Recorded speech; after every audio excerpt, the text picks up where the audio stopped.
Hello friend, বিয়ে তো share করলাম, বিয়ের মেনুটা তো শেয়ার করতে হবে তাই না? তো চলো প্রথমেই দিয়ে দিলাম আমাদের চিকেন কাটলেট, আবার স্যালাড। তো দেখো আমি যেহেতু স্যালাড খেতে পছন্দ করি না, তাই টুকটুক করে খাচ্ছিলাম। এই দেখো, তারপর দিয়ে দিল রাধা বল্লভী, তার চানা মশলা, তাই চানা মশলার সঙ্গে রাধা বল্লভী নিলাম আর মুখে দিলাম, যেহেতু ভালো লাগলো মোটামুটি। তো চলো এরপর আমাদের খেতে করা দেখা যাবে। তারপর চলে আসলো আমাদের গরম গরম পাবদা মাছ, আর এখানে পাবদা মাছ দিয়েছে, আর আমার গরম বলে খেতে পারছিলাম না, তাছাড়া আমার পাবদা মাছ একটু ভালো লাগে না। তো চলো যে খাওয়ার পর দেখো প্রায় সবটাই ফেলে দিলাম একটা সাইডে। তো চলো এরপর কি আছে দেখা যায়। তারপর চলে এলো গরম গরম ফ্রাইড রাইস আর চিকেন।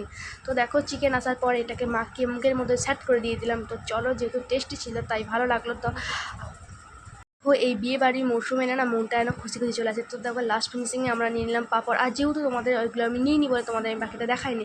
এই দেখো যেহেতু কালাকার টেস্ট ছিল আমি নিই, তাই তোমাদের পাতে দেখাইনি। তো চলো এখন আমাদের খাওয়া হয়ে গেছে প্রায়। তো তারপর আমার পাতটা তোমাদের দেখাবো, পাতে কি অবস্থা দেখো, একদম ছিনমিনিয়ে রয়ে গেছে। তো চলো এই দেখো আমার পাত সবাই খেতে তুলে দিয়েছি। তো চলো লাস্টে আইসক্রিমটা খেতে খেতে বাড়ি যেতে। টাটা।